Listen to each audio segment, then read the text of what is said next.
Olá, sejam bem-vindos ao Ciências Humanas para o Enem. Hoje a gente vai mergulhar fundo no Brasil Colônia. É um período enorme, né? E super importante para a prova. Vamos tentar organizar aqui as ideias principais desse tempo todo, que vai lá de 1500 até a independência em 1822. Isso aí, a ideia é, mapear essa trajetória, desde a chegada dos portugueses, aquela exploração inicial, até como a sociedade se formou, a economia, sabe? E, claro, os movimentos que levaram ao fim de tudo isso. O foco é deixar tudo bem claro pro Enem. Perfeito. Então vamos começar pelo começo mesmo. O tal período pré-colonial, de 1500 a 1530. O que marcou essa fase aí? Olha, basicamente foi a exploração do pau-brasil. Ponto. Era uma atividade mais extrativista, assim. Não tinha uma ocupação para valer do território, entende? Os portugueses usavam a mão de obra indígena. Ah, o escambo, né? Exato, o escambo, aquela troca direta. Eles davam a madeira e recebiam uns objetos tipo espelhos, ferramentas simples, e aí montaram umas feitorias na costa. Eram tipo expostos fortificados para guardar a madeira, né? Para depois levar para a Europa. É importante lembrar que esse contato inicial, que às vezes a gente ouve dizer que foi cordial, bom, ele logo ficou tenso, por causa da demanda por trabalho mesmo. Entendi. E por que Portugal decidiu colonizar de verdade, assim, a partir de 1530? O pau-brasil já não estava mais valendo a pena. Não só isso. Tinha mais coisa em jogo. Primeiro, o comércio lá com as Índias de especiarias começou a dar uma enfraquecida, menos lucro. E segundo, o medo de invasão estrangeira, principalmente dos franceses, que viviam aparecendo por aqui e atrás do pau-brasil também. Ah, a concorrência. Pois é, aí Portugal pensou, opa, preciso garantir que essa terra é minha. Foi quando mandaram Martim Afonso de Souza, ele chegou, fundou São Vicente, lá em 1532, a primeira vila, e introduziu a cana-de-açúcar, que aí sim virou a grande aposta econômica. Certo. E para organizar a administração dessa terra toda, aí que entram as capitanias hereditárias, certo? Isso, em 1534. Foi a primeira tentativa de organizar. A coroa pegou o mapa, dividiu em faixas gigantes de terra e entregou para uns nobres portugueses, os donatários. A ideia era, olha, vocês cuidam daí, povoam, exploram, defendem por conta própria. Meio que descentralizar a colonização e os custos, né? Mas pelo que a gente estuda, parece que não deu muito certo, né? E a maioria não deu mesmo. Muitos donatários nem vieram, outros não tinham grana suficiente, tinha ataque indígena, a distância de Portugal era um problemão. As que realmente prosperaram no começo foram Pernambuco e São Vicente, e não por acaso, né? Onde a produção de açúcar engremou bem. Ok, então se as capitanias falharam em grande parte, qual foi o passo seguinte de Portugal? O passo seguinte foi centralizar de novo. Em 1548, criaram o governo geral, para ter alguém representando o rei aqui, tomando as decisões mais importantes. Ah, aí sim. Isso. O primeiro governador-geral foi o Tomé de Souza. Chegou em 1549. Fundou Salvador, que virou a primeira capital. Com ele veio toda uma estrutura: soldados, funcionários e também os jesuítas para catequizar os indígenas. E o foco econômico se consolidou de vez no açúcar, principalmente ali no Nordeste. Tudo dentro daquela lógica do pacto colonial, né?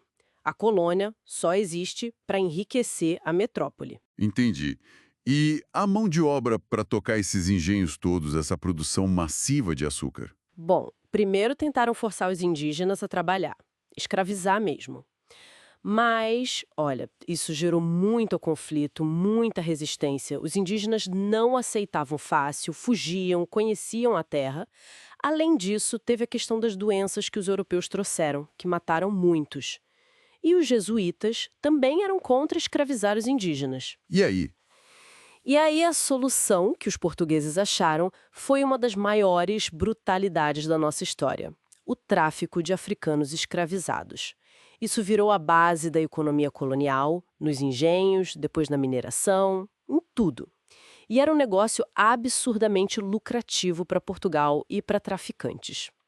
O engenho, então, se tornou o centro da vida social e econômica da colônia. Falando em problemas, a colônia também enfrentou ameaças de outros países europeus, não foi só a França no começo. Sim, sim.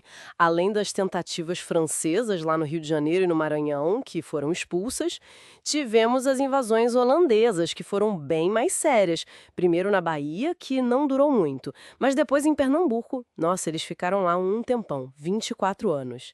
Isso aconteceu durante a União Ibérica, aquele período em que Portugal e Espanha estavam sob o mesmo rei. E a Holanda era inimiga da Espanha. Exatamente. Aí sobrou para a colônia portuguesa. Os holameses controlaram a produção de açúcar no Nordeste. O período do Maurício de Nassau em Recife é bem famoso, né? Trouxe artistas, cientistas, modernizou a cidade. Mas no fim foram expulsos também pelos próprios colonos. Ok. Passamos pelo açúcar. Mas aí veio outra grande virada econômica, né? O ouro. O ouro, no finalzinho do século XVII, século XVIII entrando. Os bandeirantes, aquelas expedições que saíam de São Paulo para o interior. Caçando índios e procurando riqueza. Isso. Eles acabaram achando ouro, muito ouro, na região que hoje é Minas Gerais. E aí, pronto, começou o ciclo do ouro. Isso mudou tudo. O eixo econômico saiu do Nordeste açucareiro e veio para o Centro-Sul. Uma corrida do ouro mesmo, muita gente foi para lá. Cidades como Ouro Preto, Mariana, Sabará cresceram muito rápido.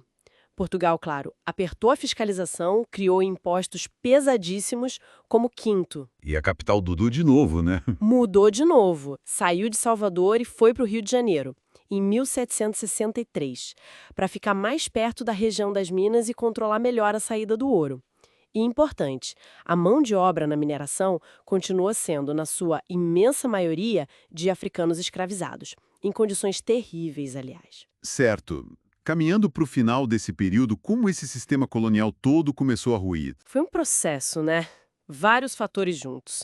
Primeiro, o próprio controle excessivo de Portugal e os impostos altos geravam muita insatisfação. Tivemos várias revoltas. Tipo quais? Teve a revolta de Beckman, no Maranhão, contra a Companhia de Comércio. Teve a Guerra dos Emboabas, que foi uma briga feia entre paulistas e portugueses pelo controle das minas. Teve a Guerra dos Mascates, em Pernambuco, conflito entre senhores de engenho e comerciantes. E aí, no final do século XVIII, começaram a pipocar ideias diferentes, influenciadas pelo iluminismo que vinha da Europa. Liberdade, direitos. Surgiram movimentos que já questionavam o domínio português e queriam a independência. Os mais famosos são a Inconfidência Mineia e a Conjuração Baiana. Ambas foram duramente reprimidas, né? Sim, Tiradentes. Exato, mas as ideias ficaram. E o golpe final veio mesmo com a situação lá na Europa. As guerras napoleônicas. Napoleão invadiu Portugal e a família real portuguesa fez o quê? Fugiu para o Brasil em 1808. Uma mudança radical. Total. A vinda da corte para o Rio de Janeiro acelerou tudo. Abriu os portos para os outros países, o Brasil deixou de ser só colônia e virou Reino Unido a Portugal e Algarves, em 1815. Isso criou as condições e a pressão interna que levaram Dom Pedro a declarar a independência em 1822. Foi um fim oficial do Brasil colônia. Ufa, foi uma viagem longa, hein? Então, só para a gente amarrar. Começamos lá no pré-colonial, exploração do pau-brasil, escambo. Isso. Depois, a colonização para valer, com as capitanias que não deram muito certo, e o governo geral para centralizar.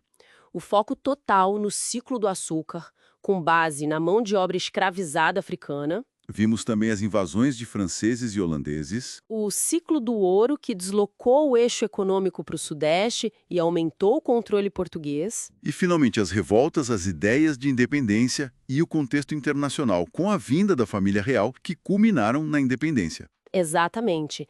Entender essa sequência, as causas e consequências de cada fase, é chave para o Enem. Com certeza. Esperamos que essa nossa conversa tenha ajudado a clarear as coisas para quem está estudando. E fica a reflexão, né? De que maneiras essa estrutura toda, montada lá na colônia, a economia dependente, a desigualdade social, o racismo estrutural, ainda se reflete no Brasil de hoje. Algo para se pensar. É isso aí. Não se esqueçam de seguir nosso podcast para mais conteúdos de ciências humanas. E compartilhem com os amigos que também estão nessa batalha aí dos estudos para o Enem. Até a próxima, pessoal!